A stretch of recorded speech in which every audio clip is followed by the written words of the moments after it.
I'm trying to give my best school marm from the 19th century vibes. Because as it turned out, this month of September, the 19th century really came for me. Really came for me? Why do I say such things? Yeah, I found myself reading and watching a lot of things that were written or set during the 19th century. Also, this month of September, there was that viral thing of men, like white men, contemplating the Roman Empire. And the argument was made that the female equivalent would be the 19th century, like the Regency, Jane Austen era. And at least for this month, I am guilty of that because I did read Emma by Jane Austen, which was very fun and delightful. I'll get more into it later. But I also really wanted to watch this film, The Nightingale, which is also set at the same time. It's an Australian film. It's directed by Jennifer Kent. It's set during the 1850s, so we are talking about historical context, Little Women, Emily Dickinson. So basically the aftermath of Jane Austen times. But that's looking at the European POV, and The Nightingale is very much in the colonized Australia, penalized societies such as the Irish, such as the poor. So the opposite end, the wealthy and the privileged. And I don't know what made me think that it would be a great idea to watch this horrific movie on my birthday, because that was not good for my mental health whatsoever. What can I say? I am such a white woman that I have the white woman guilt. And after reading Emma, I kind of felt obligated to watch something like The Nightingale. You know, I highly recommend it if that hasn't been on your radar and you do like Jane Austen-y things. Strongly recommend seeing that opposite side of the coin perspective in a film. I watched a lot of good things in September, but I felt compelled to talk about The Nightingale of all things. Okay, I have a glass of water because it's important to hydrate. This is gonna be a long one, even though I only read 12 books this month. Yeah, it was, if you can't tell from my contorted face, September was kind of a weird one. So let's just get into it and why. I want to highlight my elephant earrings that I got when I was, I don't know, maybe like 18.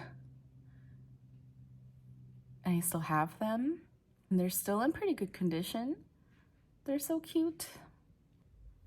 I'm finally out of my LASIK eye issue days, so I'm wearing eye makeup again. It's fun getting back into that. Yeah, earring shout out. I bought this from like a random mall cart, and you know, this was almost 20 years ago now, so I don't have the info of the maker. All right, let's start with a really good one. Once again, I wanted to get back into Rick Bragg's audiobooks because he reads them himself. And his voice is so good. He is such a good reader. I got both the library book and the audiobook to read side by side. And this is The Best Cook in the World, Tales from My Mama's Table by Rick Bragg. It looks like one of those old, like decades old backlist books, but it actually only came out in 2018.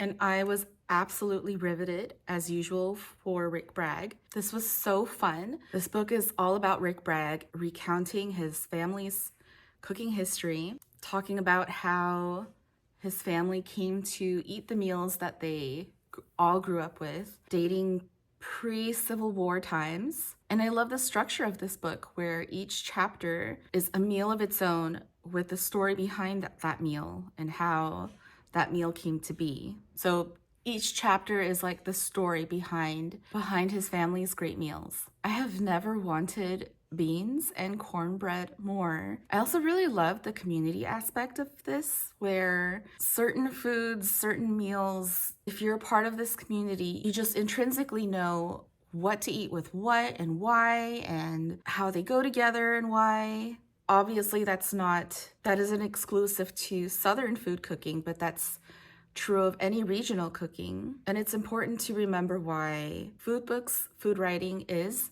so important, can be so important to create that community and speak to that legacy. For like over 500 pages, this was such a fun, easy breezy read. But my favorite part, the thing I took away most from this book, was the idea that like legacy, inheritance isn't just money, like assets, as we want to think. It could be stories, it could be recipes, it could be something as simple as a fried chicken meal. That's something just so part of your background, of your life, of your family history, that can make up the backbone of your family story, because that is what your mother made, your grandmother made, your great grandmother made, and you will make. There's so many quotes to this that I wrote down, because this is, to be honest, what I'm looking for in the caliber that I'm looking for in food writing, in food knowledge. He held his family together not with an ancestral home,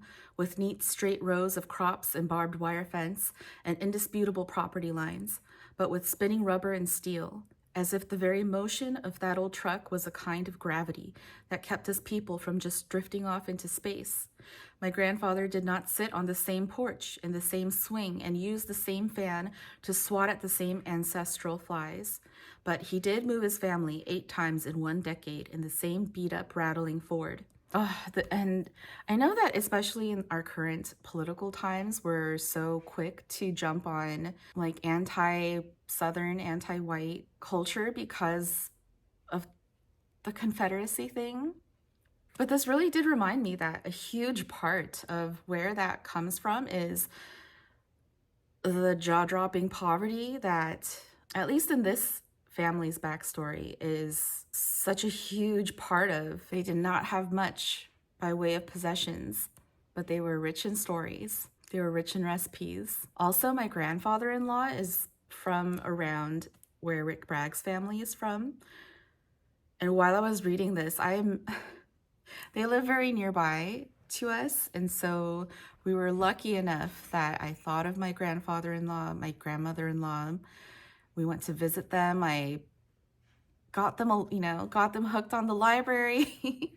I made my pitch to them for why they should get library cards and listen to audiobooks, since, they are in their 80s. So reading print is not exactly an easy thing to do. And listening to an audiobook may be a lot more accessible. So yeah, I went to visit and preach to them about library books, and this book in particular.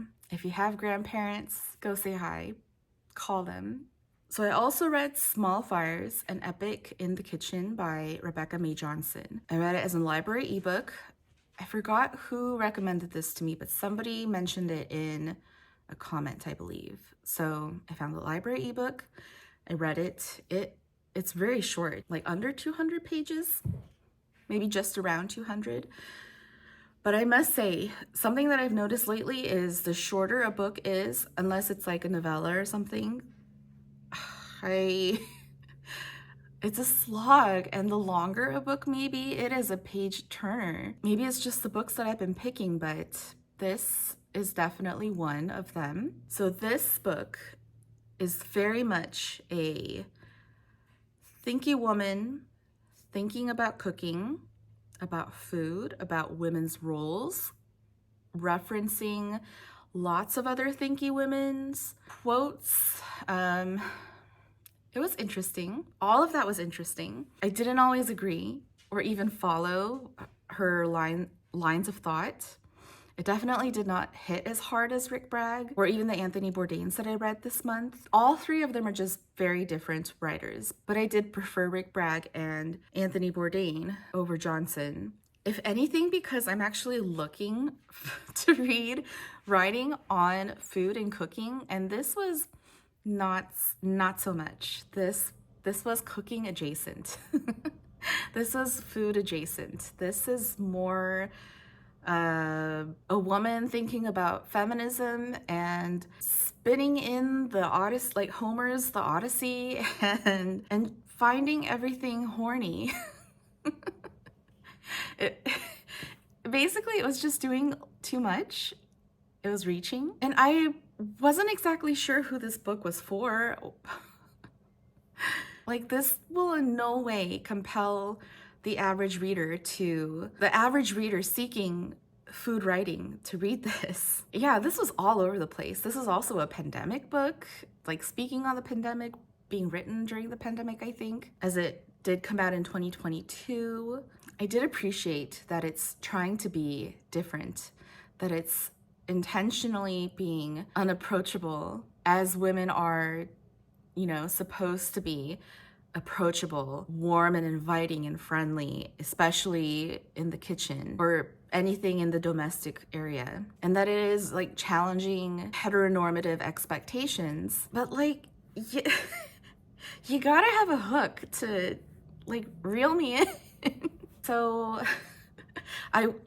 I would only recommend this if you are a person who wants to read about cooking adjacent, like creative nonfic essays that focus on examining traditionally female roles and being really salty about it, with like numerous Odyssey parallels and finding just about everything erotic. Yeah, I didn't really like that. I didn't really like it because it made me feel like a prudish, stuck-up, like femme-bot-y woman who just wants everything to be lovely. And even though I look like this today, I'm really not. My library audiobook holds for both Kitchen Confidential Adventures in the Culinary Underbelly, and Medium Raw, A Bloody Valentine to the World of Food and the People Who Cook, came in. So I listened to them, I read them back to back. These are my original copies from whenever I bought them. I don't think I bought them right away, obviously, since these are paperbacks and in pretty good condition. Yeah, this is the 2007 edition. So I've had it since then. Both of these were read by the author, and I really just wanted to hear him talk about his first oyster story in this book. I've reread this several times, but it's been a long time since my last reread, and I never read the audiobook for this, so this is like a new experience of its own. He talks so enviably fast. Like, usually I set my Libby speed to like 1.5, sometimes 1.25 if they're just going too slow, or if I like really want to savor like a British accent. But for this book, I had it set to 1, like normal speed. He reads so fast. He is so good at reading this book. I highly recommend the audiobook. Did it hold up? That was my biggest question upon this reread. Does his machismo, like his underlying toxic masculinity, still hold up? Is he still relevant? Is this book still relevant today? Like, yes, he is definitely a part of the whole Gen X counterculture punk attitude. Yes, he talks a lot about, you know, sex, drugs, rock and roll. But yeah, it still holds up. It still feels very fresh on the page. It felt like a joyous reunion among old friends because I did watch him a lot throughout my 20s, and I found my emotional connection with him still very much intact. And for context, I finally watched both seasons of The Bear, and I was not kind to season 1. I was such a hater of that show. I just had so many problems with it. Like, I kept griping about how none of it made logistical sense. They are a hole-in-the-wall mom and pop sandwich shop serving plastic flatware and styrofoam cups, but she made that short rib with risotto where the protein was like half the size of the plate. That's like at least a $60 plate of food. How much can you charge at a at that kind of a restaurant for any meal? So it just seemed like in season 1 that all of these people were idiots. They were cooking for a restaurant that wasn't their actual restaurant, and everybody just seemed so deluded. I couldn't get on board with it until I watched season 2.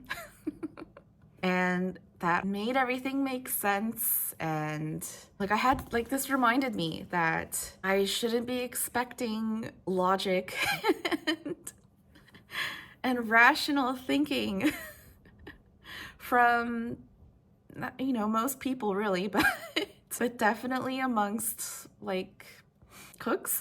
The idiocy and the raucous violence that to various levels of the people who pass through kitchens. And it reminded me of the time when this book did come out, how it made such a huge splash, but that splash was made only in the pools of like the upper middle class readers and diners who were astounded and disgusted by the debauchery of the people who were serving them this whole time. Also, like, what a thrilling, what a sexy life to pursue. The bevy of sketchy mob bosses who just keep throwing money on the matter. All the things that I was trashing on The Bear, and saying how unrealistic that is, but not unrealistic, just like financially not viable. And Medium Raw, I recall at the time when I first read that it wasn't as splashy, I think. Like, one, you know, like gossipy aspect that I do recall from this book is when Sandra Lee basically felt him up at like a very public gala, and him just waxing quixotic of the evils of Food Network and the C-suiting of like things that start out really great, of like a really great strong IPs that eventually get bought out and sold to the public and become like mass marketed. With each incremental dumbing down of their programming, ratings climbed proportionately. A purge of the chefs who built the network followed. Mario and Emerald and nearly everybody else who committed the sin of professionalism were either banished or exiled like old Bolsheviks, seen as entirely unnecessary to the real business of food, which was, they now recognized, as actual likable personalities, non-threatening images, and making people feel better about themselves. That's what I mean. I grew up watching the Food Network. I loved the Travel Channel. Back when it was actual like food and cooking programs and traveling programs. And now they're all like iterations of reality TV programming. So I'm one of those people who don't watch TV for those reasons. Like, if you tell me that it's a food show, I expect a food show. I do not want to watch someone who knows nothing about food cooking something that I would never eat, wouldn't want to eat, and is not really made for consumption, but it's gonna be fun to watch the spectacle. I'm not about that. And this book is essentially reflecting those feelings. And this came out in 2010. Like, it's been going on for so long already. I have to say that the audiobook reading from the first to this, hugely different. This sounds much more natural, I would say. And then this sounds very much like his No Reservations voiceovers. Like, very glib, very snippy. But I still strongly recommend, not that those would be reasons not to read or not to listen, but after rereading both of these books at the same time, I have to say that I prefer this one, because this is a reflection of all of the things that he's learned since his first book and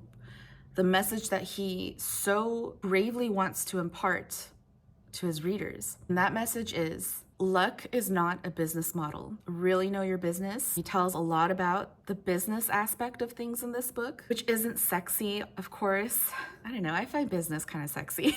But he is much more business aware in this book, has a good grasp on his niche and where he can best provide service. Like, he's telling like-minded souls, his fans, to not follow in his footsteps. Like, he is an anomaly. So please learn from his mistakes. Don't do what he did.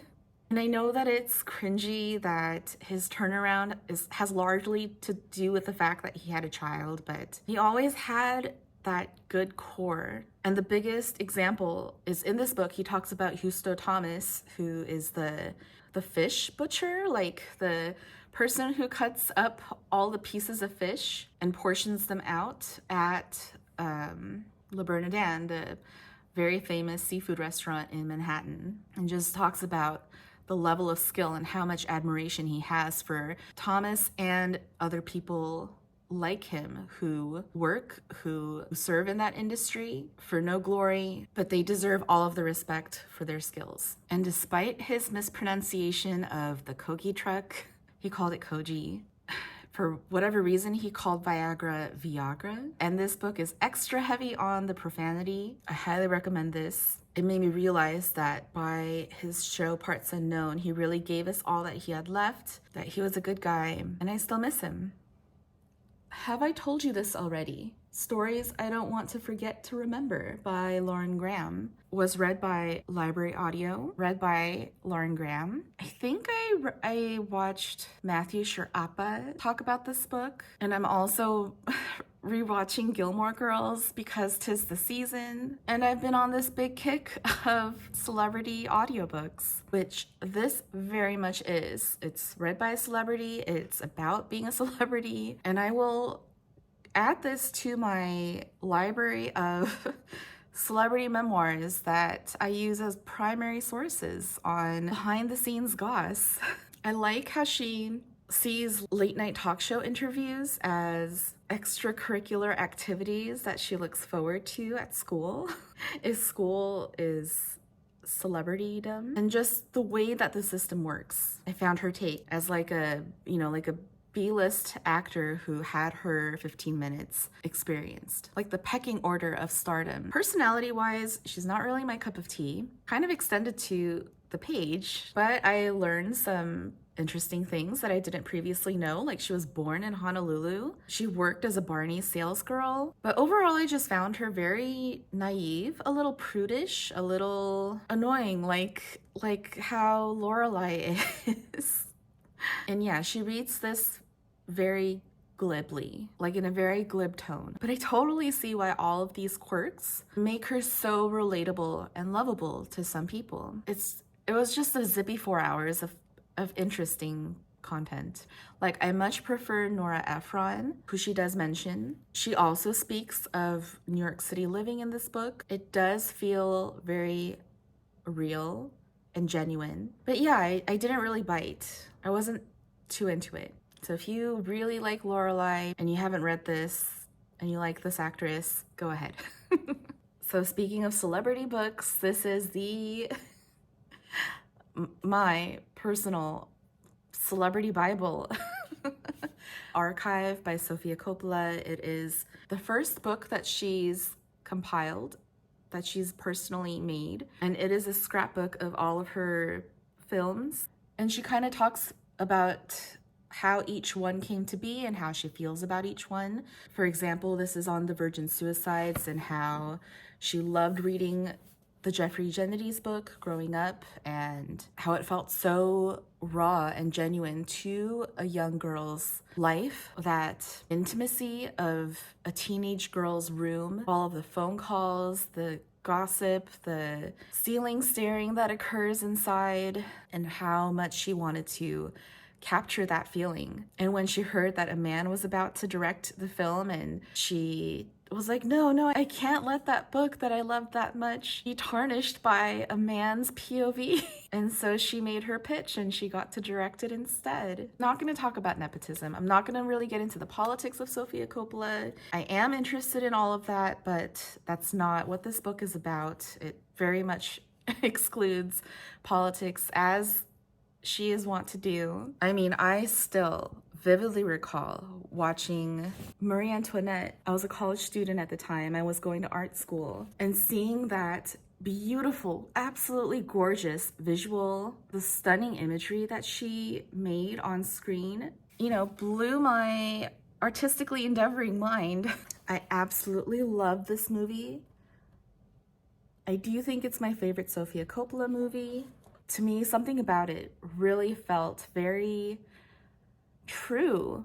And she does say that she read the book, the biography of Marie Antoinette that the film is based off of, which I haven't read yet, but I want to. That Coppola herself identified with so much, because essentially Marie Antoinette's story is about a young girl who comes from a very large family with lots of big personalities. but she needed to find her own voice. That is one way of looking at Marie Antoinette. It is a valid way of looking at Marie Antoinette. And I vividly recall after watching it in theaters and loving it so much because of that fresh perspective, it being slammed for it completely ignoring the politics of Marie Antoinette that inevitably gets mentioned. Like, she literally has a faceless mob carrying pitchforks in the dark coming for her. But again, that's not what that movie is about. That's not really what this book is about. She does the same thing with her movie The Beguiled, which I also really enjoyed. It was more funny to me than anything. And while I do think that it's irresponsible to be someone with such a large platform to shy away from politics, to never speak of it, at the same time, I see why she does it, not just to continue remaining on that platform, but I don't think she's a political person to begin with, hence why she doesn't get into it. So it's one of those things where you can't really force something on someone that isn't a part of them and expect them to embrace that just because they're a celebrity, as irresponsible as that could be. But yeah, this book is beautiful, and I could look at these behind the scenes photos from this movie in their full regalia, but with like MacBooks and iPhones all day long. It's gorgeous. It's a lovely insight to her creative process. I love this book. The Elements of Style by William Strunk Jr. and E.B.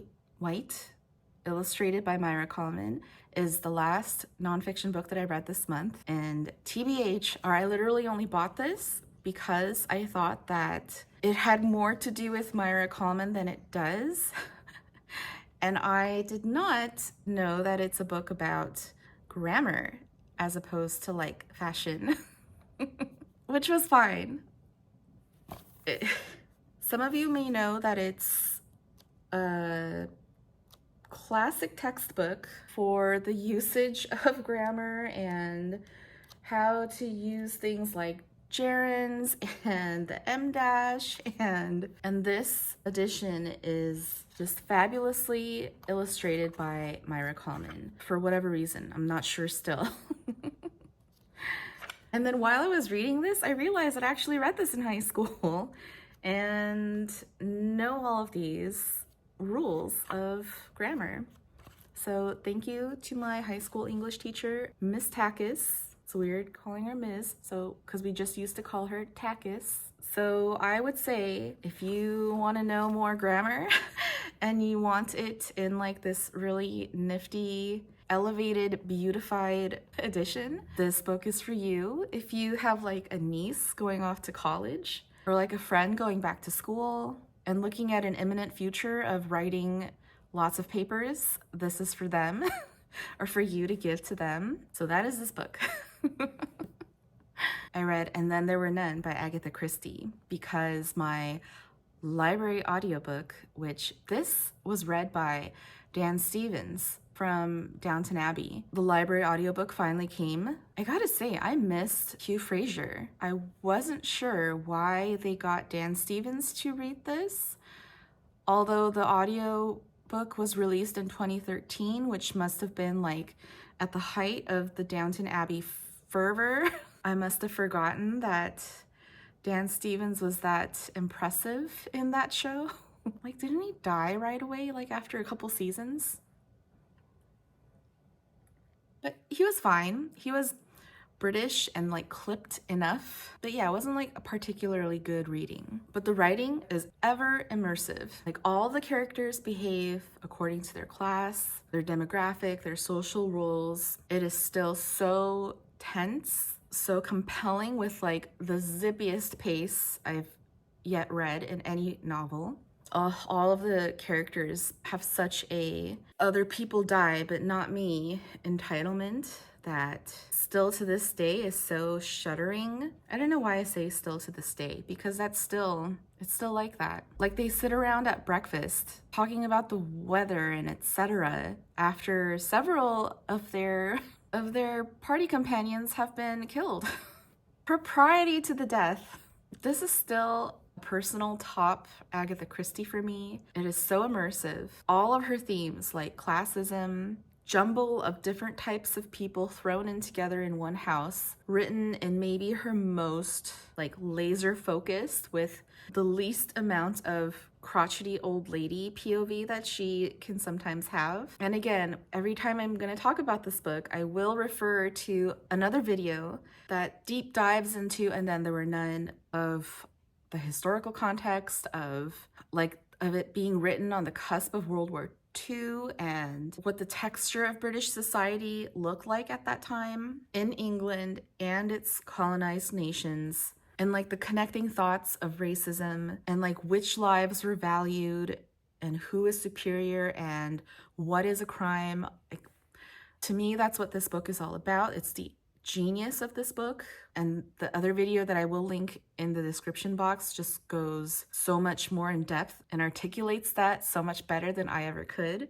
But this is a classic. If you haven't read it yet, I highly recommend. You could read this in one sitting, and I bet you will never guess the true culprit at the end. Like the first time that I read this, I mean, granted, I'm sure I was like an adolescent at the time. I wasn't a child, but my mind was blown. I was like, what? And then I kept rereading it throughout my life. Every reread, you absorb like a context or a detail that you hadn't before, and it feeds into the rest of the story so well. And this book still slaps, and it was written in 1939. Read it. Read it. I read The Spire by William Golding on library ebook just because I saw that Benedict Cumberbatch narrates the book. Oh, it was sumptuous. It was so emotive. As the kids say, he ate that. It made me want to be a better oral reader. He screams so much. Like his best Smog, but without the limitations of having to be a dragon character.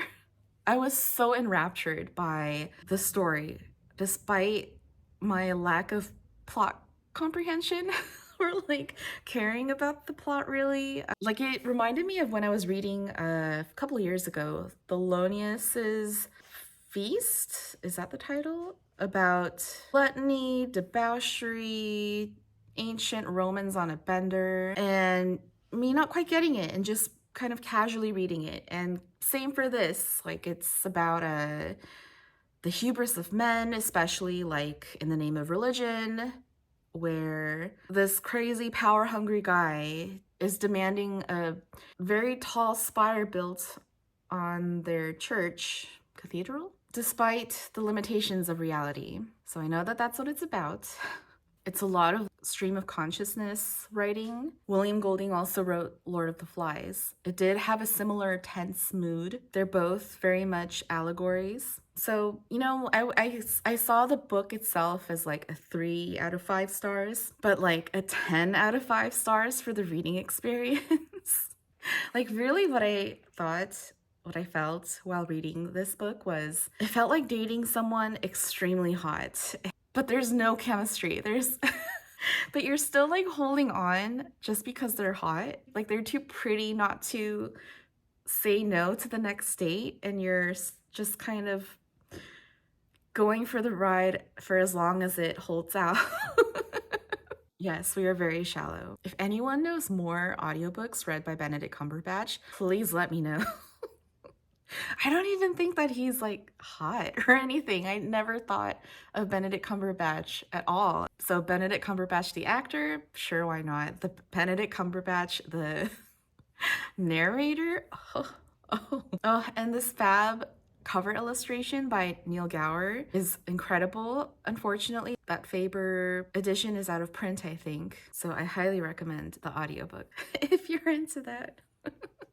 I read Emma by Jane Austen because I wanted to read it for my Libra books video that I did earlier. I also mostly read this via library audio. It was read by Wanda McCadden. It's a reread, but I've never read it via audiobook before, so it felt a little new, and it's also been so long since I've last read Emma. And oh, I was just reminded so much of the supreme main character energy that Emma giveth. Like, she can't convince herself that she makes any mistakes, absolves herself from all responsibility. Like, Emma kind of reminded me of John Hamm's character in 30 Rock, where he's too gorgeous, and so he has a skewed sense of reality. And throughout reading Emma, I could not stop thinking about the movie Clueless. Each characterization is so perfect of their times. I also thought of Middlemarch because I did not want to live in Middlemarch, but I did want to live in Highbury. Like, I even wanted to be in the same community as Mrs. Elton. I love Mrs. Elton. She is so funny. And it kind of made me realize I have this thing that I say about people. You're either a party person or not a party person. Like, it's self-explanatory. If you're a party person, you just want to have fun, you just want to party all the time. There's no judgment in this. It's purely a matter of preference. And when I, meet new people or I talk about people, I say if they're a party person or not a party person. So IRL, I'm not a party person. I will decline all offers of like large group hangouts. I don't do that. Like intimate cocktail or coffee dates, please, only. But while I was reading Emma this time, I realized book-wise, I am very much a party person.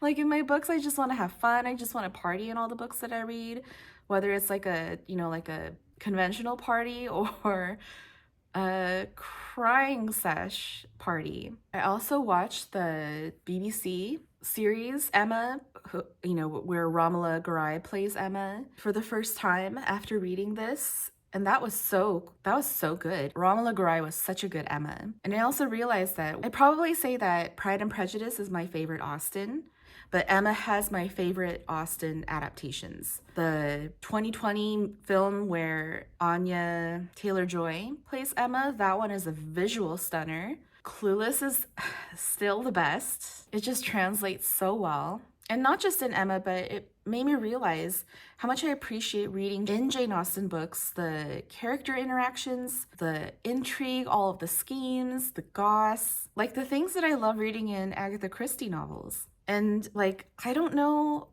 any of the housewives or the Kardashians, etc. But if they dressed in like Regency attire and like, instead of twerking, I guess, they like twirled around in quadrilles, holding gloved hands or not gloved hands, I'm sure I'd be all over it.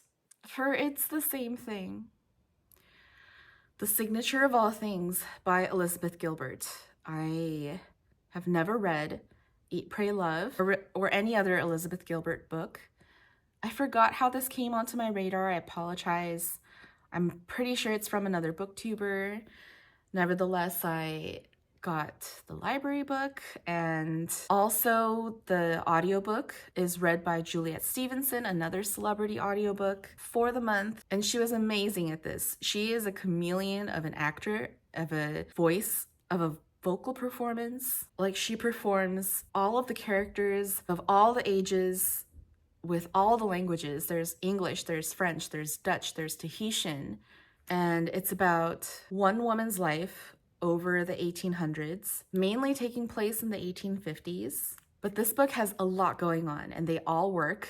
It is a sweeping epic with literal explorers carving their names to history, making their infamous wealth, like IRL historical people like Captain Hook, Charles Darwin are a part of the story. There's science, there's nature, there's adventure, there's fortunes made and lost, there's complicated family bonds, there's late in life realizations, subverted expectations, sexual tension, multiple love triangles. There's even 19th century writing. Oh, to be sure. This was funny. This was poignant. This was heartrending. This was everything. I ate this book up, and this is over 500 pages, and it was a page turner. I sunk my teeth into this plottiest of plot books. And though Alma, the main character, isn't like super likable, I loved Alma. She is what a life this Ajma lived. This was inspiring. This was easy to like. I highly recommend this. Don't be intimidated by the size. It is very fun. The Summer That Melted Everything by Tiffany McDaniel. This I also read as a library book and audio, and it was read by Mark Bramhall, whose atmospheric, deep southern drawl highlights the sweltering heat of summer that exudes from this book. This, I know, is recommended by Audrey. I think she said it was a favorite book of a year for her. I can completely see why. This is very good, very well written, very smart, very sad. It's set in one summer of 1983 in Southern Ohio. It kind of gives like the Wonder Years vibes, and all of that is like my worst nightmare. FYI, I kind of have a little trauma with that show. I'm not sure why, but it, for whatever reason, like the Reagan era, like the 80s, is like, I think most people think of that time of like big hair and neon colors and I don't know, like synth music, but I I find that time to be so scary. And maybe it's because I did grow up, you know, as a poor immigrant child from an immigrant family and like growing up poor, surrounded by racism, and someplace like the Midwest or the South, anywhere rural in the 80s, it just terrifies the daylights out of me.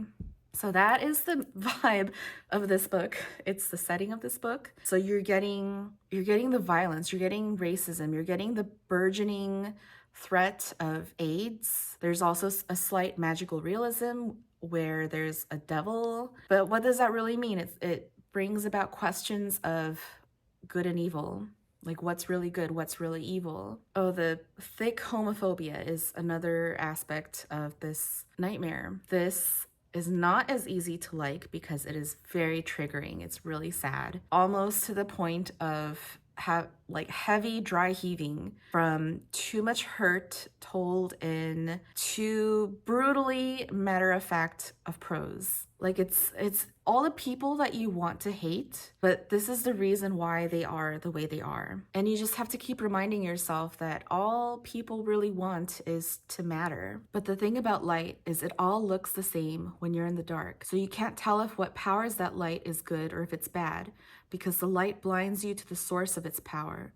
All you know is that it saves you from the darkness. The more holes we dig, the less solid ground any of us will have to stand on. She was in such denial that the wound was just a moment his skin was not at its best. That broke me. Or no, what really broke me was Mom tucked a New York Times under Grand's arm so he'd have something to read while waiting in line to have his soup weighed. Yeah, this is lit thick. This is heavy. This is significant. This is impressive. I mean, this was Tiffany McDaniel's debut novel, so she really brought the wow. It's hard to like because it hurts so much, but I really do love this.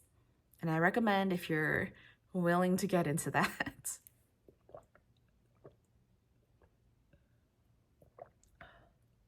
So that was everything that I read in September. It was my birthday in September. I thought about the 1800s a lot in September.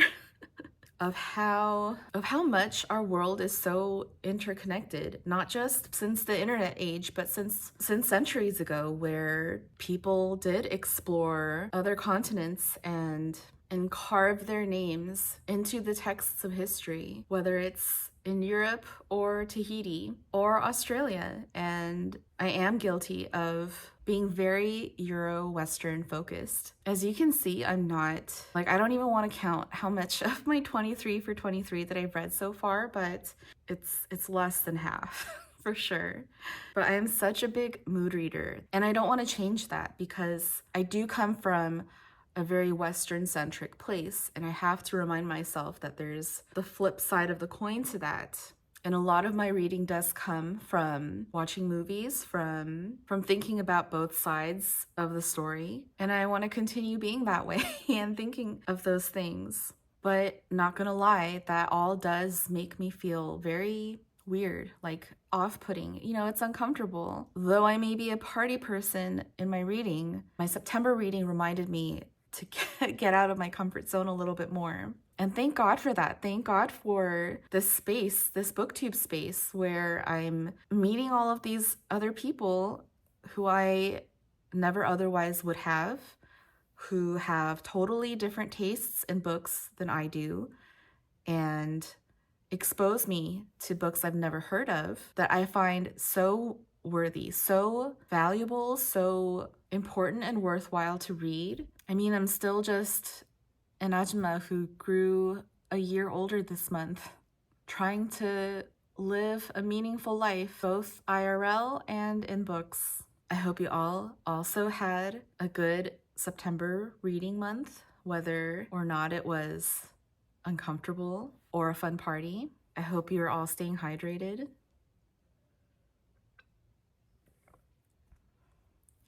And I will see you again very soon. Thank you for watching.